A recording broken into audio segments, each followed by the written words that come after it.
Bonjour Patrick Martin. Bonjour. Bonjour Paul. Bonjour à tous. Merci d'être avec nous Patrick Martin sur France Info. Vous êtes le patron du MEDEF, la première organisation patronale de France, et vous dites attendre du courage du débat présidentiel. Vous allez nous dire pourquoi le débat n'est pas tout à fait à la hauteur selon vous. On va parler aussi salaire, protection sociale, mais d'abord l'accord entre l'Iran et les États-Unis au cœur du G7 à Évian. Vous qui alertiez il y a quelques jours sur les défaillances d'entreprises, est-ce que vous êtes un peu soulagé ce matin? Est-ce que vous dites les entreprises, l'économie vont retrouver un peu d'air? Oui, parce qu'effectivement, cette situation très anxiogène et puis objectivement très impactante pesait immanquablement sur la croissance française, donc sur l'emploi, sur l'investissement, sur le moral des troupes, je veux dire les entrepreneurs et les ménages, donc c'est une bonne nouvelle. Alors évidemment, on est habitué maintenant à des volte-face, des changements de pied de la part des uns et des autres, je ne vais pas être plus précis. Ouais, Donald Trump, pour ne pas le citer. Par exemple. Attendons de voir, mais c'est une bonne nouvelle. Vous pensez que ça peut changer d'ici vendredi? Vous avez cette crainte? Une volte-face d'ici la signature? Oui, j'ai cette crainte parce que on a des Iraniens qui sont très résilients et assez retors, et puis un président Trump qui effectivement peut changer d'avis assez régulièrement. Mais je crois que le sérieux et la raison sont en train de l'emporter.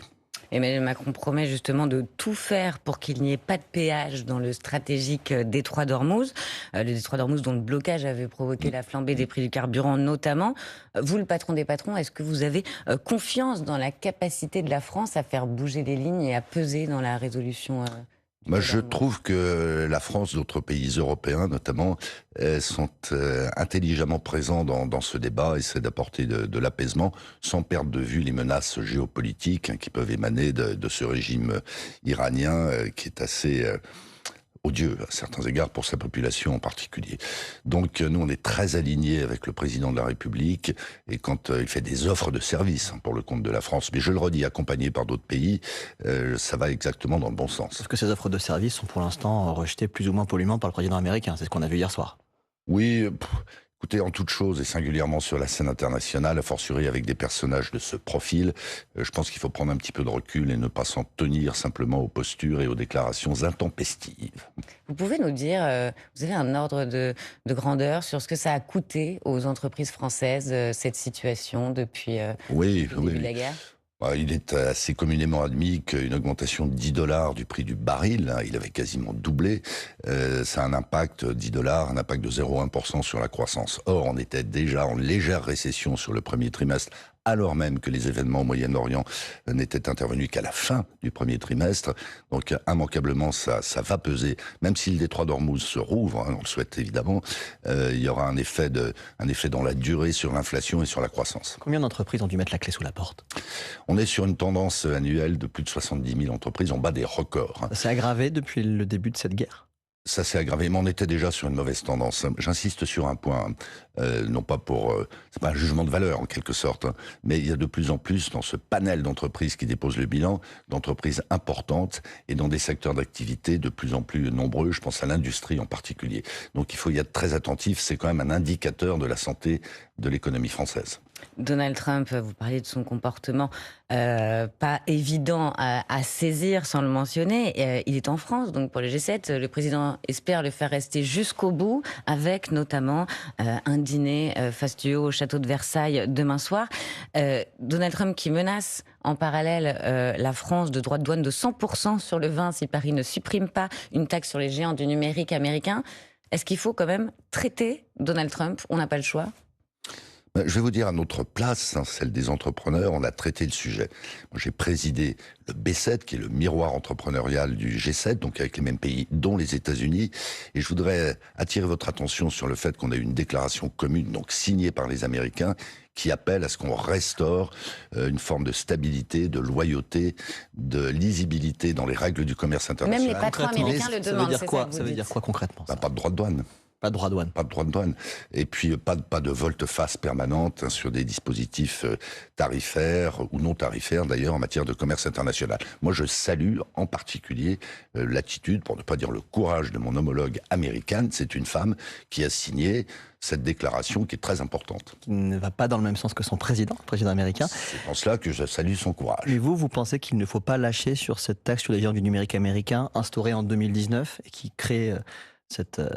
colère du président américain qui menace encore de taxer à 100% le vin et le champagne français?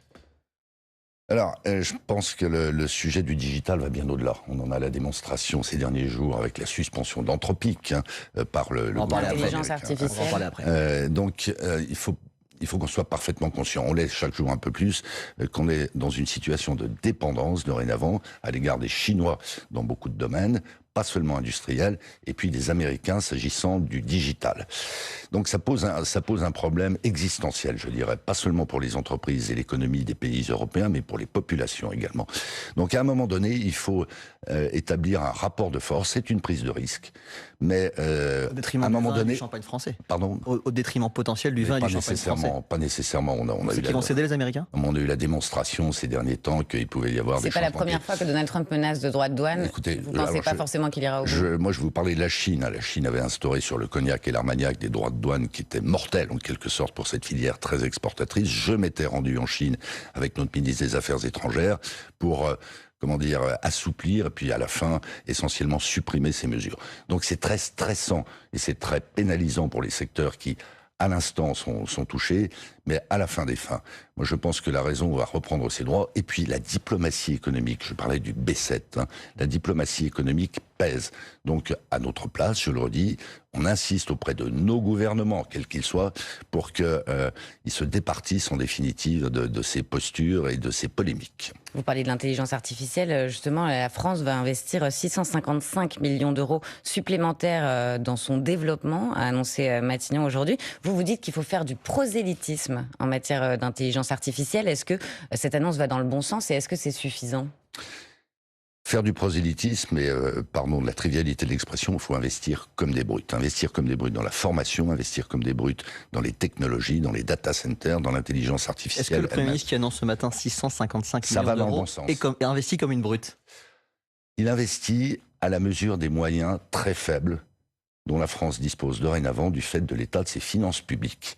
Et ça nous fait toucher du doigt la dangerosité de l'état de ses finances publiques et l'impérieuse nécessité de les remettre en ordre. Et justement, tout à l'heure, on va parler de ce que vous proposez, un choc de compétitivité pour remettre les finances publiques en ordre. Hier, Matignon a reçu, c'est inédit, le conseil exécutif du MEDEF. Ça représente une 50aine de personnes. Il faut dire que c'était très tendu entre vous et le Premier ministre ces derniers jours. Vous avez étrillé le gel des allègements de charges patronales décidés par Bercy suite à la hausse du SMIC au 1er juin. Est-ce que vous avez arrondi les angles ? Non, c'était pas très tendu, je vais pas vous le démontrer, mais si je vous... Ces derniers jours, ça l'était. Non, mais si je vous présentais mon smartphone, vous verriez que très régulièrement, j'échange en particulier des SMS avec le Premier ministre. Allez-y. Et puis, il faut pas se tromper. Il y a l'exécutif, le gouvernement, mais il y a le Parlement aussi. Et c'est autant au Parlement que je m'adresse quand je dénonce effectivement la dégradation de la compétitivité française, les risques que ça fait peser sur l'emploi, sur l'investissement, notamment ce coup de rabot sur les allègements de charges qui va non seulement renchérir le coût du travail, mais limiter les marges de manœuvre des entreprises pour augmenter les salaires. Il y a 2,2 milliards qui partent en fumée dans le tonneau des Danaïdes des finances publiques incontrôlées. Donc, les parlementaires ne sont pas responsables, ils n'ont pas conscience de les parlementaires, d'abord les parlementaires, on vient d'évoquer la situation internationale. De mon point de vue, beaucoup de parlementaires ne prennent pas suffisamment en compte cette situation internationale, notamment en termes de compétition. Sur tous les bancs ou un parti en particulier? Sur certains bancs plus qu'ailleurs, mais en moyenne des cas.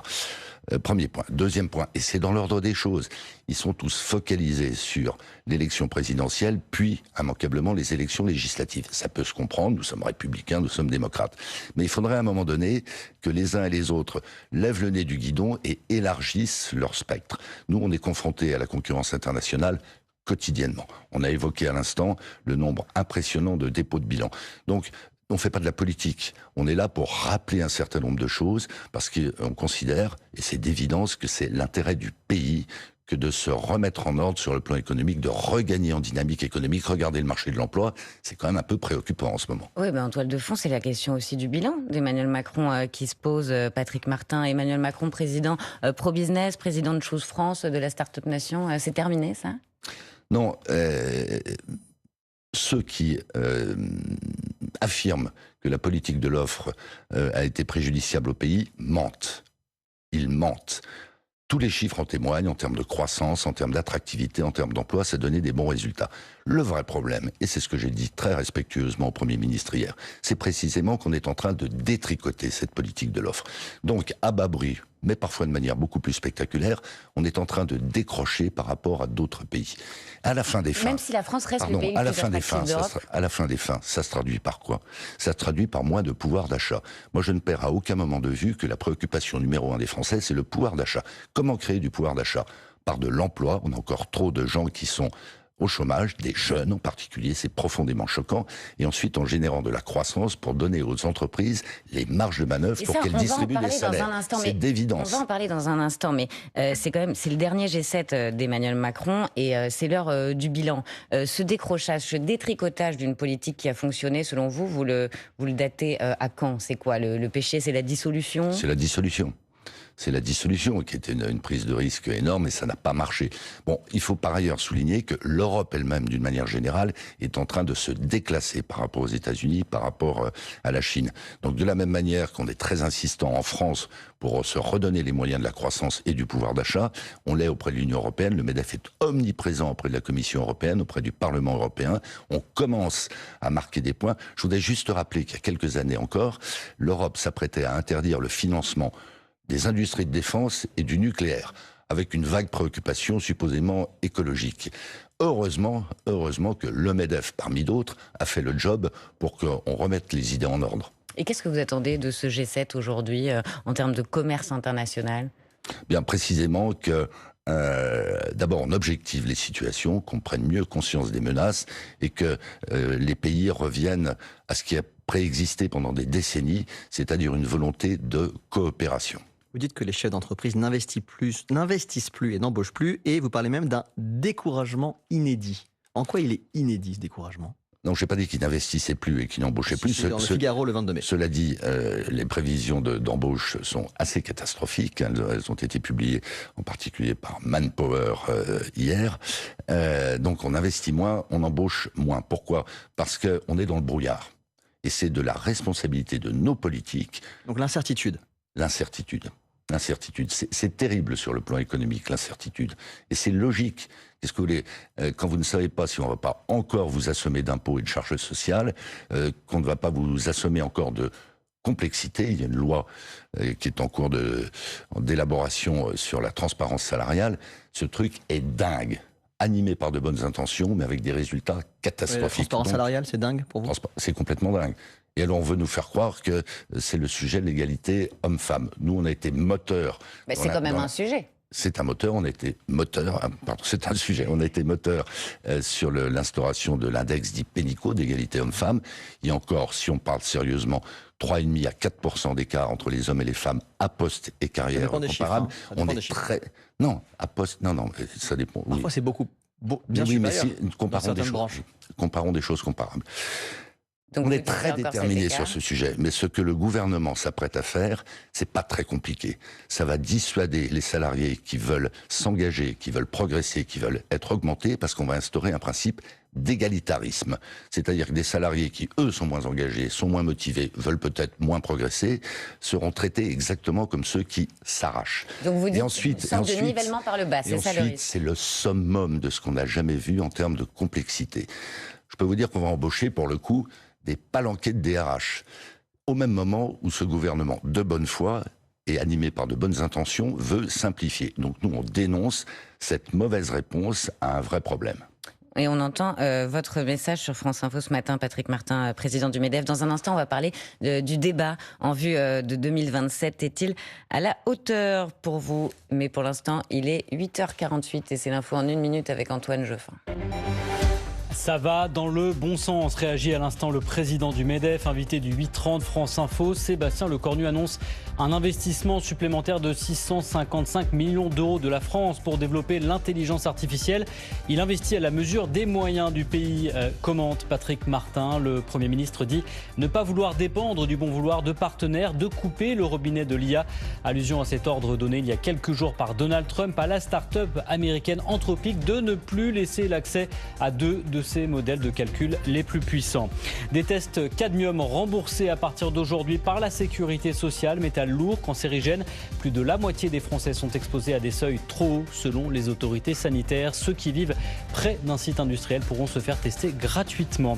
Le président ukrainien Volodymyr Zelensky attendu dans près d'un quart d'heure à Évian, Haute-Savoie, pour la suite du G7 qui s'est ouvert hier. Et puis 5000 supporters français ce soir au MetLife Stadium en banlieue de New York pour soutenir l'équipe de France. Les Bleus lancent leur Coupe du Monde de football face au Sénégal. Coup d'envoi à 21h sur France Info. France Info. Le 8-30 France Info. Agathe Landray, Paul Larouturou. Avec Patrick Martin, président du MEDEF, vous appelez au courage. Courage, et vous le savez, 2027 a commencé. J'ai compté ce matin déjà 26 candidats. Sur le fond, vous qui appelez donc au courage, Patrick Martin, est-ce que vous trouvez les discours de ces 26 candidats à la hauteur des enjeux ? D'abord, les chefs d'entreprise eux-mêmes sont courageux pour faire face à la situation qu'on vient de longuement évoquer. Ensuite, dans ce vaste panel, et c'est peut-être pas fini d'ailleurs, des candidatures, il y a encore beaucoup d'ambiguïté. Nous, on est très, très soucieux que les uns et les autres se déclarent beaucoup plus, affichent des positions beaucoup plus claires, beaucoup plus fermes. Et puis, les rares qui d'ores et déjà ont exprimé des positions claires et fermes sont très inquiétants pour nous. Oui, alors en fait, là, vous évoquez, j'imagine, le sujet des retraites. C'est un sujet que les candidats évitent pour la plupart, parce que c'est un sujet qui crispe, à l'exception de Marine Le Pen, qui promet de revenir aux 62 ans, ou de LFI, qui promet un retour aux 60 ans. Ça, c'est irréaliste pour vous et c'est dangereux ? Mais c'est dangereux, oui, c'est dangereux. Mais c'est dangereux pour qui ? À la limite, je ne suis pas à ma place en m'exprimant sur ce sujet-là. Les principaux intéressés, qui sont-ils ? Les retraités et les salariés qui, à bon droit, légitimement, peuvent s'interroger sur les retraites dont ils bénéficieront le jour venu si on ne consolide pas les régimes. Donc à un moment donné, et c'est du courage, c'est vrai que ce n'est pas très populaire, mais moi je crois au bon sens de nos concitoyens, et d'ailleurs il y a un certain nombre d'enquêtes qui vont dans ce sens. Plus personne ne croit à la pérennité des régimes sociaux et des régimes de retraite en particulier. Donc, comme d'autres pays l'ont fait de manière, à vrai dire, assez pacifique, concertée, à un moment donné, il faut prendre des décisions. Est-ce qu'elles sont courageuses ? Lesquelles ? En tout cas, elles sont lucides et elles sont nécessaires. On va parler de ce que vous proposez, mais juste, vous l'avez dit, ça, au patron du Rassemblement National, à Jordan Bardella, que vous avez reçu. Vous lui avez dit, le programme du RN, il n'est pas réaliste, il est dangereux ? Non, on a pointé un certain nombre de zones d'ombre, mais au RN, comme dans d'autres formations, en disant, à notre place, j'insiste, on n'est pas un mouvement politique, ce que nous pensons nécessaire pour que le pays soit prospère et stable. Donc effectivement, au Rassemblement National, si je suis bien les événements, il y a encore des réglages, je dirais, à opérer. Il y a clairement deux lignes entre Marine Le Pen et Jordan Bardella. C'est ce qu'on dit. Est-ce que vous avez constaté aussi en lui parlant, Jordan Bardella ? Je n'ai pas vu Madame Le Pen. Non, je parle à Jordan Bardella. Est-ce que vous avez constaté sur sa ligne ? Mais on l'a challengé comme on a challengé Gabriel Attal, comme on a challengé qui a-t-on reçu encore pardon, ça va me revenir. Enfin, Gabriel Attal, Bruno Retailleau. Bruno Retailleau qu'on reçoit cette semaine. On reçoit tous les chefs de parti. D'ailleurs, on a toujours une invitation en suspens, je veux dire par là, qui n'y a pas répondu, à Manuel Bompard. Donc voilà, c'est vous dire. Coordinateur national de la France Insoumise, voilà. Il n'a pas répondu à l'invitation du MEDEF pour l'instant. Non. Et on le recevra. D'ailleurs, on l'avait reçu l'année dernière, notre REF, notre université d'été fin août 2025. C'est vous dire si on est très œcuménique, très soucieux de comprendre qui sont les uns et les autres et ce que veulent faire les uns et les autres. À ce stade, notamment lié au fait qu'il y a 26 candidats, on est dans la confusion. Vous n'avez pas, je dirais pas un préféré, mais un qui vous paraît le plus à même de répondre aux enjeux économiques selon vos critères ?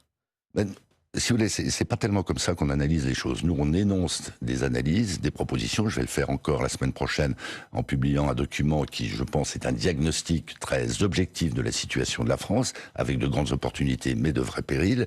Et puis, on voit comment les uns et les autres se positionnent par rapport à ça. Vous êtes quand même positionné. Vous aviez dit il y a quelques mois que Gabriel Attal, Bruno Retailleau et, dans une certaine mesure, Jordan Bardella étaient plus conscients des périls économiques que les autres. Est-ce que c'est toujours le cas ? Alors, sur les 26, je ne sais pas décerner, j'allais dire, les bons et les mauvais points. Mais ça renvoie précisément à ce que je vous disais tout à l'heure. Il faut qu'il y ait de la part de nos décideurs politiques, qui ont la légitimité ultime, la légitimité démocratique, une meilleure prise en compte de la situation internationale. Il y en a beaucoup trop qui sont nombrilistes et provinciaux. C'est un provincial qui vous parle. Provinciaux au sens péjoratif du terme. C'est-à-dire, on traite des petits sujets bien démagogiquement, dans l'entre-soi, alors que d'autres sont en train de nous menacer, les Chinois, les Américains, des pays européens. Il faudrait peut-être qu'on en prenne acte. On entend ce que vous dites et dans une seconde, vous allez nous dire ce que vous proposez. Mais l'ancien Premier ministre François Bayrou, qui fait son retour médiatique, reproche au patronat d'avoir voulu et cherché l'échec du conclave sur les retraites alors que les syndicats réformistes acceptaient l'allongement à 64 ans. Voilà ce qu'il dit, ce n'étaient pas les conditions de l'accord qu'il refusait, c'était qu'on trouve un accord quel qu'il soit. Voilà ce qu'il dit en parlant des patrons. Qu'est-ce que vous lui répondez ? Est-ce que vous avez fait capoter ce conclave ? D'abord, vous êtes en avance de phase. Moi, je n'ai pas encore lu ce qu'il écrit dans son livre qui va paraître Je l'ai lu et puis demain. il a donné aussi une interview au Point dans laquelle il revient là-dessus. Moi, j'ai beaucoup de respect pour François Bayrou. Il a eu raison de poser gravement le sujet de la situation des finances publiques. Ça n'est pas dans mes habitudes de dévoiler les conversations que je peux avoir en tête-à-tête, en l'occurrence avec lui quand il était Premier ministre. Je dis simplement que c'est très exagéré et il le sait, ce qu'il écrit. Vous proposez au MEDEF de revoir le financement de notre modèle social pour qu'il cesse de peser, estimez-vous, autant sur le travail. Vous voulez notamment moins 60 milliards de cotisations patronales à la fois maladie et famille, une baisse de 10 milliards de cotisations salariales et de cotisations vieillesse. Et vous financez tout cela par une hausse de la TVA, notamment aujourd'hui. Le taux normal est de 20%. À combien voulez-vous le porter ? Le taux normal, j'insiste là-dessus, et je voudrais préciser une chose.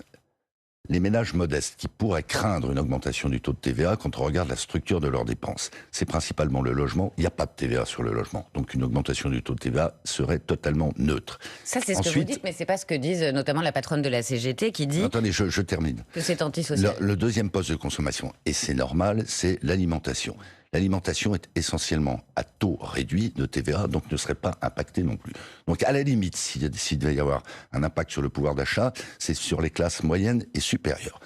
On a fait chiffrer de manière très robuste que, en définitive, ça générerait des augmentations de salaire, par définition pour les salariés, que ça générerait de la croissance, que ça générerait 260 000 emplois. On a un petit peu besoin de créer des emplois, que ça apporterait de la compétitivité aux entreprises françaises et, j'insiste sur ce point, que ça serait vertueux pour l'État, puisque de nous-mêmes, on a proposé de baisser de 30 milliards d'euros, rien de moins, les fameuses aides aux entreprises qui en réalité sont des compensations. Vous êtes Tout ça est très vertueux. Un taux de TVA à combien, Patrick Martin ?